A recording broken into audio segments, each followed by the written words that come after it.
তাকওয়া কি জিনিস? আল্লাহ ভীতি। নবী সাল্লাল্লাহু আলাইহি ওয়াসাল্লাম বলছেন, আত-তাকওয়া হাহুনা, তাকওয়া হচ্ছে কলিজার মধ্যে, কলবের মধ্যে। আমার দাড়ি, টুপি, জুব্বা, পাগড়ি থাকতে পারে, এটা আমার কলবে কতটুকু তাকওয়া আছে এটা আল্লাহ ছাড়া কেউ জানেন না। তাকওয়া সম্পূর্ণ আল্লাহ জানেন একজন ব্যক্তির মধ্যে কতটুকু তাকওয়া আছে। অনেক সময় বাহ্যিক চোখে মনে হতে পারে এই ভাইটা ইসলামিক পোশাক পরে নাই, দাড়ি আমার চেয়ে একটু ছোট, চলাফেরা কেমন জানি, সুন্নতি পোশাক নাই, ওঠা বসা চলাফেরা কেমন মনে হচ্ছে। কিন্তু কে জানে যে তার মনের মধ্যে এমন তাকওয়া থাকতে পারে যার কারণে সে আমার চেয়ে বেশি সম্মানিত হতে পারে না? আবার অনেক সময় মনে হতে পারে যে আমি এইসব চেয়ারে বসে আছি, বড় বড় ওয়াজ করছি, নসিহত করছি, অনেক বড় বড় কথা বলছি, কোরআন এবং সুন্নাহর সামাজিক কথা বলছি, পলিটিক্যাল কথা বলছি, কোরআন সুন্নাহ থেকে কথা বলছি, দেখে মনে হচ্ছে আমার পুরো দেহটা তাকওয়ায় ভরপুর। এমন হতেও পারে যে আমার চেয়ে আপনার তাকওয়া বেশি আছে। কে জানে এটা? শুধু আল্লাহ জানেন। এবং এই তাকওয়াই হচ্ছে আল্লাহর কাছে সম্মান পাওয়ার একমাত্র মানদণ্ড। তাই এখানে একটা নসিহত হচ্ছে, আল্লাহর কাছে নিরপরাধ থাকার চেষ্টা করেন, মানুষের কাছে না। আল্লাহর কাছে ফেয়ার থাকেন, আল্লাহর কাছে আপনি নিষ্পাপ থাকার চেষ্টা করেন, মানুষের কাছে না। আল্লাহর কাছে ভালো হন, দেখবেন আল্লাহ রাব্বুল আলামিন মানুষের মনের মধ্যে আপনার জন্য ভালোবাসা সৃষ্টি করে দিবেন ইনশাআল্লাহ। মানুষের কাছে নয়, লোক দেখানো বিষয় নয়। লোক দেখানো বিষয়টাকে রিয়া বলা হয়, এটা একটা গোপন শিরক। তাকওয়াই একমাত্র মানদণ্ড যা আল্লাহর কাছে সম্মানের মানদণ্ড হিসেবে গৃহীত। বংশ, ভাষা, দেশ বা জাতি বা বর্ণ, রক্ত, এগুলো তাকওয়ার মানদণ্ড নয়, এগুলো আল্লাহর কাছে সম্মানের মানদণ্ড নয়। এটা আগে ভালো করে আমাদেরকে বুঝতে হবে। আর সেই ব্যক্তি মুত্তাকি নিঃসন্দেহে, যে আল্লাহকে ভয় করে, আল্লাহর আদেশগুলোকে মেনে চলে, আল্লাহর নিষেধগুলোকে বর্জন করে, নবী সাল্লাল্লাহু আলাইহি ওয়াসাল্লামের তরিকা মতো চলে, কোরআন এবং সুন্নাহর আলোকে জীবন গড়ে, ইনশাআল্লাহ আমরা বলতে পারি এই ব্যক্তি মুত্তাকি। তারপরেও এই ব্যক্তি চূড়ান্তভাবে জান্নাতে যাবে কি যাবে না, এই কথা আল্লাহ ছাড়া কেউ বলতে পারেন?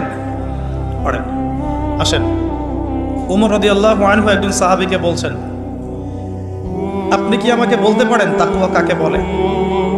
উমর রাদিয়াল্লাহু আনহুকে বলা হচ্ছে, হে আমিরুল মুমিনিন, আপনি কি কখনো কাটা বিছানো পথে হেঁটেছেন? উমর রাদিয়াল্লাহু আনহু বলছেন, হ্যাঁ হেঁটেছি। কিভাবে হেঁটেছেন? আমরা সতর্কতার সাথে পা ফেলেছি। ওই সাহাবী বলছেন, এটাই হচ্ছে তাকওয়ার উদাহরণ।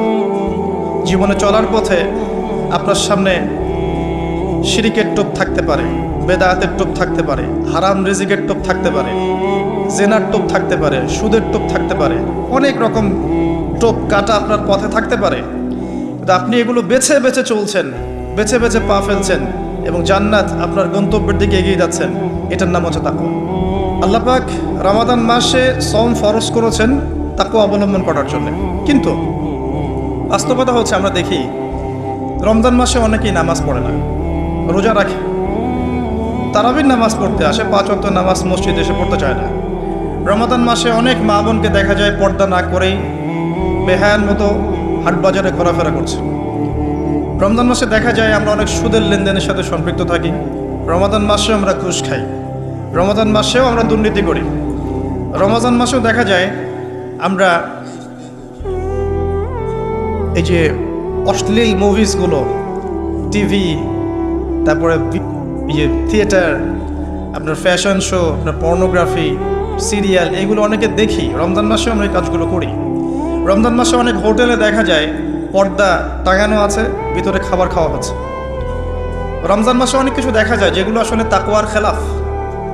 রমজান মাসে রোজা রেখে যদি মানুষ এগুলো করে, পাশাপাশি হিংসা করে, গীবত করে, মিথ্যা কথা বলে, অশ্লীল কথা বলে, ঝগড়া করে, মারামারি করে, ইত্যাদি ইত্যাদি, তাহলে কি সওম তাকওয়া নিয়ে আসবে? এই রোজা কি আমার জীবনে তাকওয়া নিয়ে আসবে? রোজার উদ্দেশ্য হচ্ছে তাকওয়া অবলম্বন করা। আসুন প্র্যাকটিক্যালি কি করতে পারে আমি শুরু থেকে বলছি। প্রথমত, রমজান মাস আসার আগে আমাদেরকে একটা হাদিস মাথায় রাখতে হবে। একটা হাদিস, মাত্র একটার কথা বলছি, হাদিস অনেক আছে, আমি একটার কথা বলছি।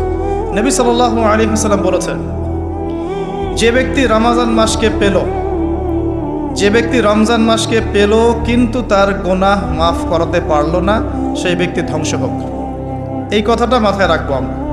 যে ব্যক্তি রমজান মাসকে পেয়েছে কিন্তু রমজান মাসকে পেয়েও তার গুনাহ মাফ করাতে পারলো না, সেই ব্যক্তি ধ্বংস হোক। মাথায় থাকবে ইনশাআল্লাহ।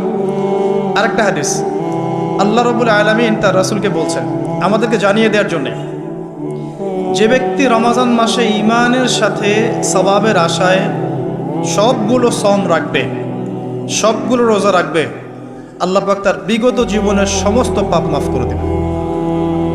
আরও আছে, যে ব্যক্তি রমজান মাসে ঈমানের সাথে সওয়াবের আশায় তারাবির সালাতগুলো পড়বে, আল্লাহ পাক তার সমস্ত গুনাহ মাফ করে দেবে। আরেকটা আছে, যে ব্যক্তি ঈমানের সাথে সওয়াবের আশায় রমজান মাসের লাইলাতুল কদর জাগবে, লাইলাতুল কদর শেষ দশকের বিজোড় রাতগুলোর মধ্যে আছে, এই ব্যক্তির সমস্ত গুনাহ আল্লাহ পাক মাফ করে দেবে। এই কয়েকটা হাদিসই যথেষ্ট আমাদের জন্য। এগুলো মাথায় রেখে আমরা এখন প্ল্যান করি। রমজান আসার আগেই নিজের গুনার হিসাব করতে হবে। কিসের হিসাব? যেহেতু আল্লাহ রাসূল বলেছেন এই মাসে গুনাহ মাফ করাতে পারলো না, তার জন্য ধ্বংস। কে জানে যে এর পরের রমাদানে আপনি বেঁচে নাও থাকতে পারেন। আমরা কেউই বেঁচে নাও থাকতে পারি, সম্ভাবনা নাই। কেউ গ্যারান্টি দিবে যে বেঁচে থাকবই? তাহলে এই গনিমতটাকে গনিমত মনে করা উচিত নয় কি? আচ্ছা, প্রথম কাজ হচ্ছে পাপের লিস্ট করা। আপনি আমি খুব ভালো করেই জানি যে আমরা আমাদের জীবনে কি কি বড় পাপ করেছি, আমাদের বিবেক জানিয়ে দিবে না? আমরা কিন্তু ভালো করেই জানি যে আমরা আমাদের জীবনে কি কি বড় পাপ করেছি।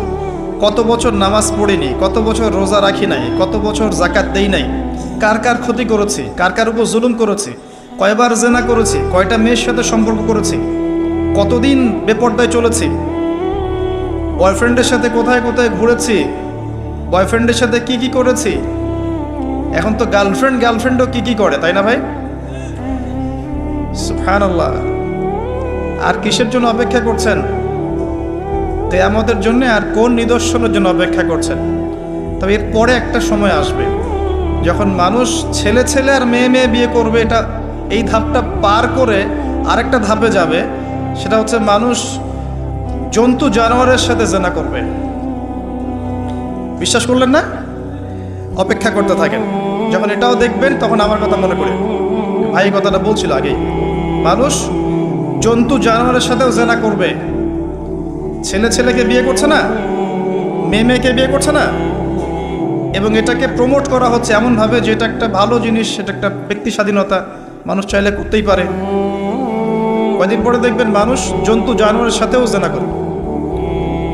বাচ্চাদেরকে মানুষ ধর্ষণ করছে না? এক সময় ছিল কি এই জিনিসটা? বাচ্চাদেরকে কেউ ধর্ষণ করতো? আজকে থেকে 100 বছর আগে ছিল? চিন্তা করে দেখেন, ছিল না। কিন্তু এখন স্বাভাবিক হয়ে যাচ্ছে না? অনেক দেখবেন বাচ্চা এখন ধর্ষিত হচ্ছে। আর যেহেতু এগুলোর বিচার হয় না সুষ্ঠু, দর্শক পার পেয়ে যায়। এগুলো কিন্তু এমনি এমনি হয়নি, আস্তে আস্তে এই সময়গুলো আসবে।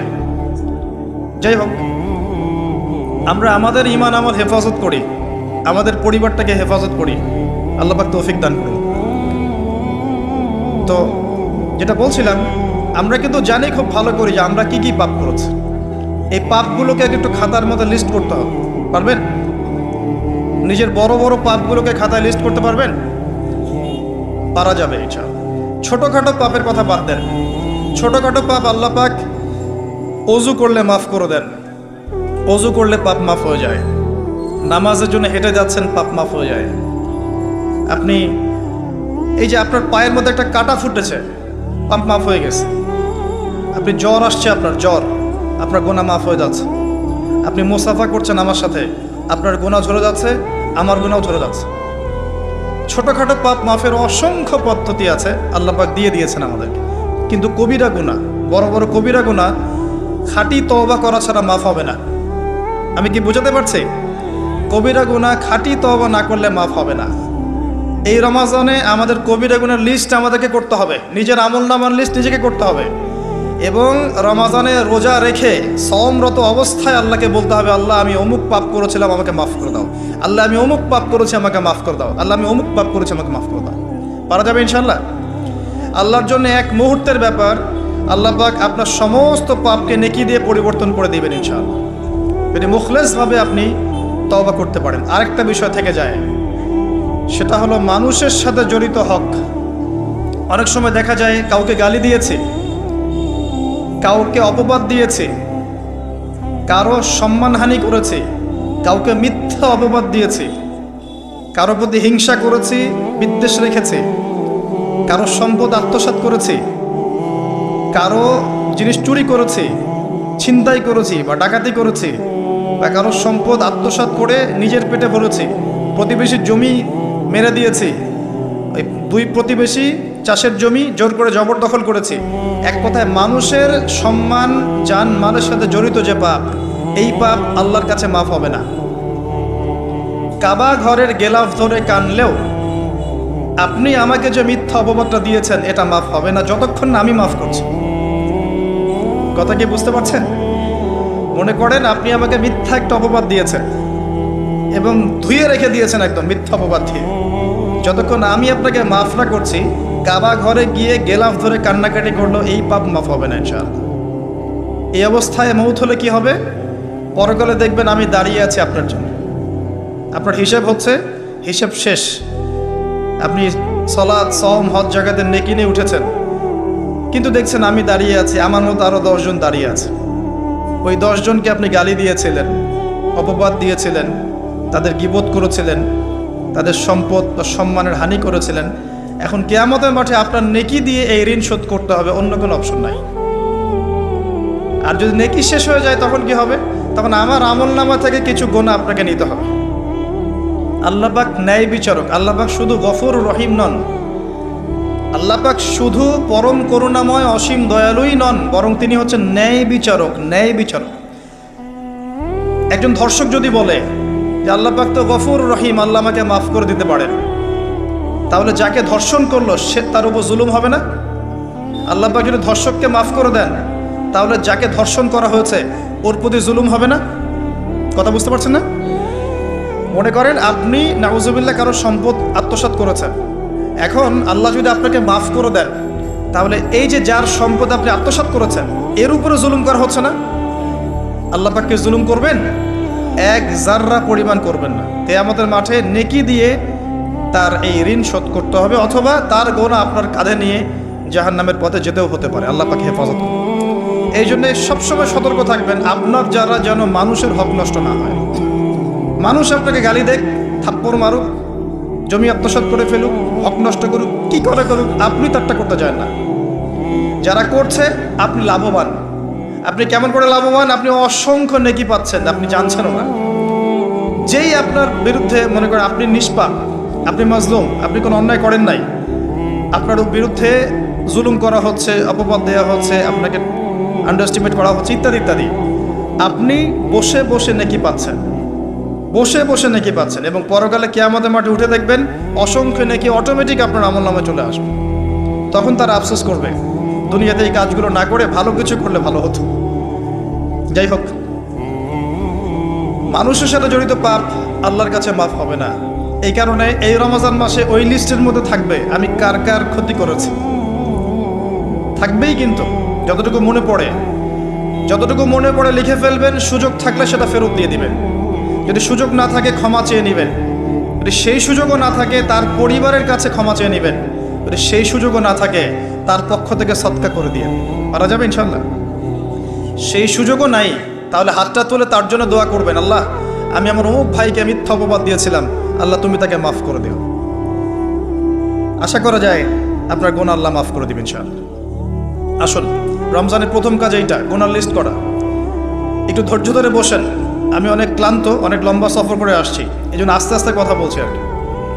তবে ইনশাআল্লাহ আজকে আমরা রমজানটাকে কিভাবে কাটাবো এবং কোরআনময় করে কিভাবে কাটাবো, কিছু উপকারী কথা আপনাকে বলবো ইনশাআল্লাহ তাআলা। আল্লাহ পাক আমাদেরকে আমল করার তৌফিক দান করুন। প্রথম কাজ পাপের লিস্ট করা, তারপরের কাজ হচ্ছে তওবা করা।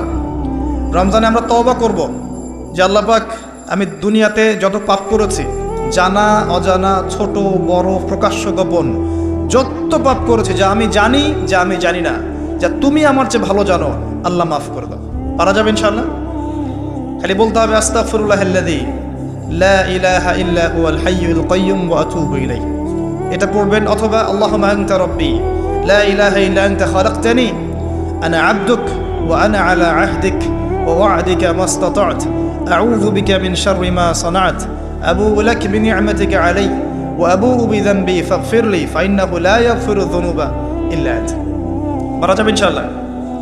হিসনুল মুসলিম, গুগল প্লে স্টোরে যান, একটা অ্যাপস আছে হিসনুল মুসলিম, একটা বই আছে, এটা কিনেন, সমস্ত দোয়া এখানে দেয়া আছে, দেখবেন আর পড়বেন, পকেটের মধ্যে রাখবেন, দেখবেন, পড়বেন, পড়া যাবে ইনশাআল্লাহ। ইনশাআল্লাহ। এরপরে তওবার পরে কি? তওবার পরে রমজান মাসের বাজার আগে করব। এখন শাবান মাস চলছে, হাতে যতটুকু টাকা পয়সা আছে বা জমানো কিছু টাকা তো আছে, এখান থেকে আপনি রমজান মাসের বাজার করবেন। রমজান মাসে আপনি বেশি বেশি বাজারে যাবেন না, ওই মাসে যেটা আর্ন করবেন সেটা জমিয়ে রাখবেন, সমস্যা নাই। সম্ভব হলে ঈদের যে কাপড় চোপড় লাগে, আপনার স্ত্রীর জন্য এক সেট, আপনার বাচ্চার জন্য এক সেট, আপনার এক সেট, নতুন কাপড় পরার সুন্নত, এবং আমরা সবাই নতুন কাপড় পরার চেষ্টা করবো ইনশাআল্লাহ। যাদের নতুন কাপড় নাই তাদেরকে কাপড় দেওয়ার চেষ্টা করবেন ইনশাআল্লাহ। এটাও কিনে রাখতে পারেন আগে ভাগেই। রমজান মাসে আপনি বাজারে সময় দিবেন না, দুনিয়ার কাজে বেশি ব্যস্ত হবেন না, এটা একটা টার্গেট। এরপর আপনি রমজান মাসে একটা প্রজেক্ট হাতে নেবেন, যে আমার মতো বহু মুসলিম সমাজে আছে যাদের পুরো মাস চলার মতো টাকা পয়সা নাই, আছে না? সামাজিকভাবে হোক, মাদ্রাসার উদ্যোগে হোক, বা রাষ্ট্রীয়ভাবে হোক, যেভাবে হোক, এই গরিব মানুষদের লিস্ট করে বাসায় বাসায় এক মাসের, অন্তত এক মাসের বাজার খরচ পৌঁছে দেওয়ার চেষ্টা করতে হবে। পারবেন? পারবেন না?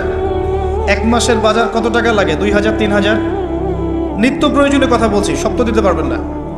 2-3 হাজার, 4000, এর মধ্যে সে চাল পাবে, ডাল পাবে, ছোলা বুট পাবে, তেল পাবে।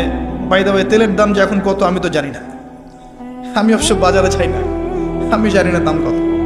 তবে একটা ফেসবুক স্ক্রল করতে গিয়ে একটা ভিডিও আসলো, দেখলাম, যে দেখে খুব হাসি বের হলো আর কি, যে বাড়ির গিন্নি সে কড়াই ধরে আছে, আর বাড়ির কর্তা ওই তেলের বোতলটাকে তালা দিয়ে লক করে রেখেছে আর কি। তো গিন্নি এসে বলছে আজকে রান্না করবো, তেল দাও। সে উঠলো, উঠে লক খুললো, লক খুলে যে কৌটাটা আছে, যে কৌটার মুখটাতে এক কর্ক তেল ঢেলে এই আপনার কড়াইতে দিল, যে এটা দিয়ে আজকে চালাও। তো আল্লাহ পাক আমাদের এক শ্রেণীর অসৎ ব্যবসায়ীদেরকে হেদায়েত করুক, যারা কৃত্রিম সংকট তৈরি করে জিনিসপত্রের দাম বাড়ায়। আল্লাহ পাক এদেরকে হেদায়েত করুক, কঠিন শাস্তির আওতায় আনা উচিত। যদি এটা ওমর রাদিয়াল্লাহু আনহুর শাসন হতো, দেখতেন শাস্তি কাকে বলে, প্রকাশ্যে শাস্তি দিত তারা। যদি এটা ওমর রাদিয়াল্লাহু আনহুর যুগ হতো, তাহলে দেখতেন শাস্তি কাকে বলে। ওমর ইবনে খাত্তাব রাদিয়াল্লাহু আনহুর একজন ছেলে একটা অন্যায় করেছিল, সম্ভবত তিনি মদ পান করেছিলেন, সম্ভবত। কাজী দোররা দিচ্ছে 80 বেত্রাঘাত, দোররা আস্তে আস্তে দিয়েছে, আমিরুল মুমিনিনের ছেলে, জোরে মারা যাবে না। ওমর রাদিয়াল্লাহু আনহু নিজে উঠে গিয়ে সেই দোররা হাতে এনে নিজে পিটানো শুরু করলেন। দোররা মারা শেষ হওয়ার আগেই ছেলে ডেড, স্পট ডেড। কথা কি বুঝতে পারছেন? এবার ছেলেকে দাফন করলেন, দাফন করে বাকি দোররা যে কটা বাকি ছিল, এই বাকি দোররাগুলো তার কবরের উপরে মারছে। মারার পরে আল্লাহকে বলছে, আল্লাহ আমাকে মাফ করে দিও, হয়তো আমি ন্যায় বিচার করতে পারলাম না। আমি কি বুঝাতে পারছি ভাই? এটা তার শাসন। এরকম শাসন আবার আসবে ইনশাআল্লাহ, মনে করবেন না যে আসবে না। যা দেখছেন সব কিছু থাকবে না, এগুলোর কিছুই থাকবে না। পুরো বিশ্বে যা দেখছেন, এই আমেরিকা, এই আপনার ইসরায়েল, এই রাশিয়া, এই যে চায়না, এই যে ন্যাটো, আপনার ইউনাইটেড নেশনস, যা দেখছেন সব কিছু ধ্বংস হয়ে যাবে ইনশাআল্লাহ। এটাই বাস্তব, কুদিয়াল আমর, লেখা হয়ে গেছে কোরআনে এবং সুন্নায়। এবং বাইতুল মাকদাস বা মাকদিস যে যাই বলেন, জেরুজালেম থেকে নবী ঈসা ইবনে মারিয়াম আবারও সেই রকম একটা শাসন চালু করবেন ইনশাআল্লাহ পৃথিবীতে। বিশ্বাস হচ্ছে না? দেখতে থাকেন সামনে কি হয়। পরাশক্তিগুলো ধ্বংস হয়ে যাবে। যাই হোক, আজকে ওই দিকে যাচ্ছি না, টপিক ওইটা না। যেটা বলছি, বাজার করে ফেলেন এবং প্রজেক্ট নেবেন। যারা দরিদ্র দুস্থ, এদের পরিবারে আমরা পার পরিবার একটা করে প্যাকেজ পাঠিয়ে দেব, যেখানে নিত্য প্রয়োজনীয় দ্রব্য থাকবে। তারাও যেন রমজান মাসে খেয়ে পরে বাঁচতে পারে। পারা যাবে ইনশাআল্লাহ। চেষ্টা করেন, আল্লাহ পাক আপনার রিজিকে বরকত দিবে ইনশাআল্লাহ তাআলা। একটা হাদিসে আছে, বান্দা যতক্ষণ অন্য ভাইয়ের সাহায্যে থাকে, আল্লাহ ততক্ষণ ওই বান্দার সাহায্যে থাকে। আর একজন মুসলিম ভাইয়ের প্রয়োজন পূরণ করতে যাওয়া, খালি হেঁটে হেঁটে যাওয়া, এটা মসজিদে নববীতে বসে 12 বছর ইতিকাফ করার চেয়ে বেশি নেকির কাজ। এগুলো আমরা হয়তো বুঝি না, মনে করি তার সাথে যাব, আমার তো সময় নষ্ট হচ্ছে।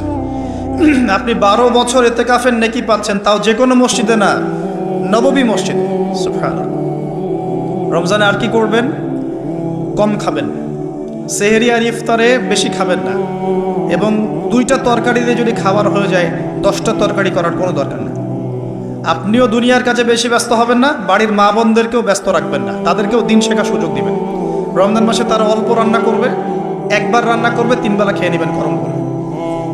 তারা তালিম করবে, তারা কোরআন শেখার মজলিসে যাবে, তারা মহিলাদের মধ্যে দিন চর্চা করবে, তাদেরকেও দিনের সুযোগ করে দিতে হবে। পারা যাবে ইনশাআল্লাহ। এবং আপনিও তালিমে বসবেন, 5 ওয়াক্ত নামাজ মসজিদে আদায় করবেন, ইসলামিক দর্শগুলোতে বসবেন, ইমানকে তাজা করবেন, ইমানকে তাজা করবেন। কম খাবেন। আমি বরাবরই বলি যে এই খাওয়ার যে ব্যাপারগুলো আছে, এখানে আমরা যারা দাবি করি যে ইসলাম আমরা প্রচার করছি, জনগণের মাঝে ঢুকাই দিচ্ছি, তাদের অনেকের মাঝেই দেখবেন খাওয়ার সুন্নত নাই। কথা বুঝতে পারছেন না? বড় বড় কথা বলার পরে খাওয়ার টেবিলে খালি বসায় দেন, দেখবেন সব শেষ, 7 পেট খেয়ে শেষ করে ফেলছে। খাওয়ার সুন্নত ওই কোরআনে আছে, হাদিসে আছে, প্র্যাকটিক্যালি নাই।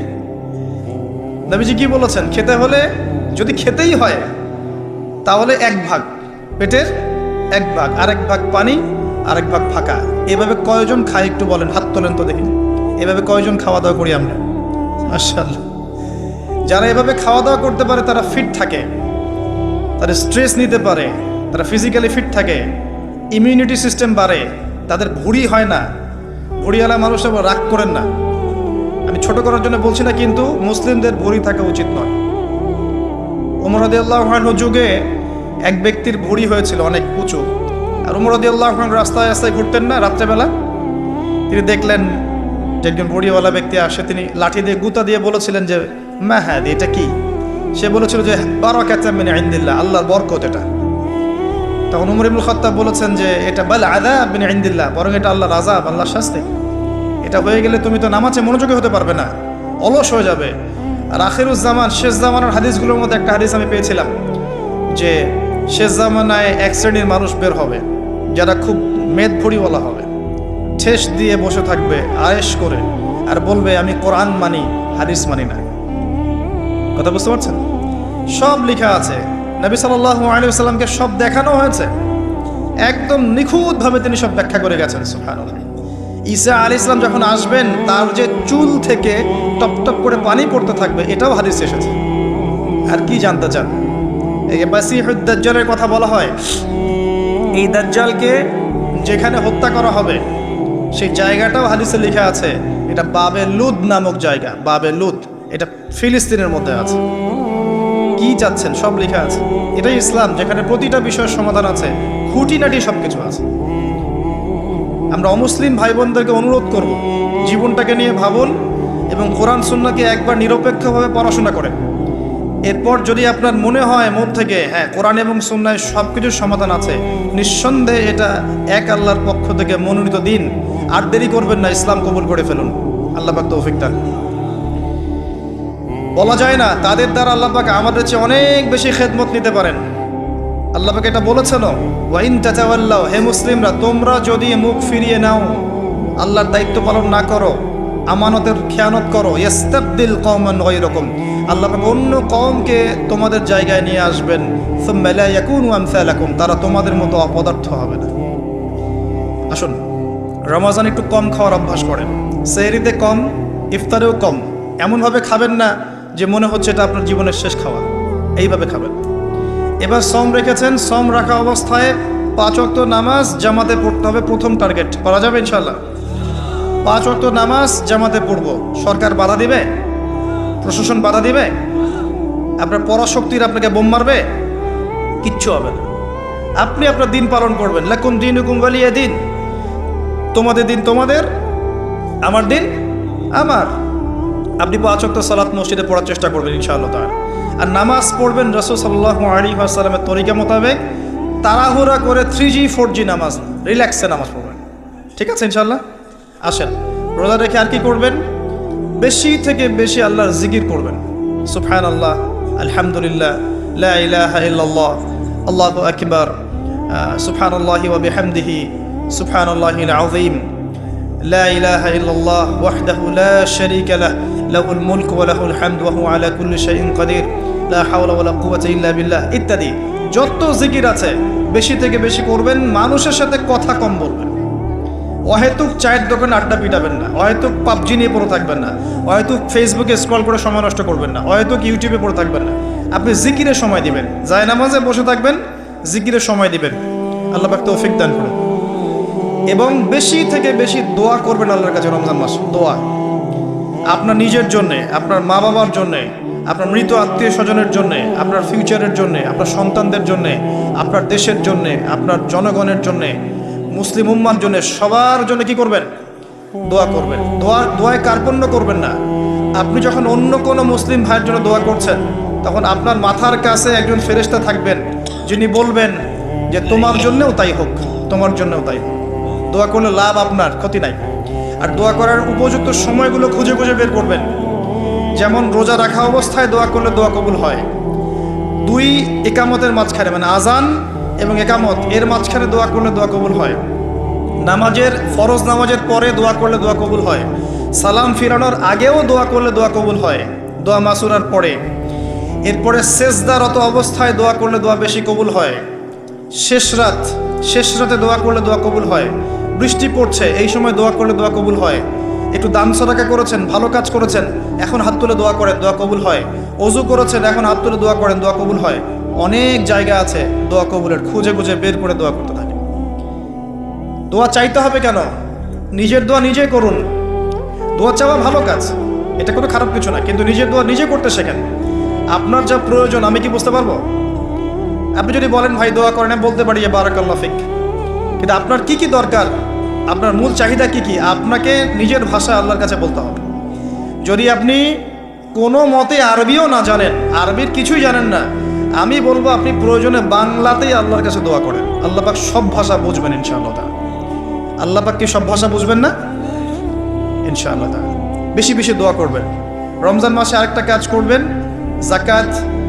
আপনাদের যাকাত যেটা আছে নিসাব পরিমাণ যাকাত লিস্ট করে ফেলবেন, হিসাব করবেন, রমজান মাসে যাকাত দিয়ে দিবেন। যাকাত আটকে রাখবেন না।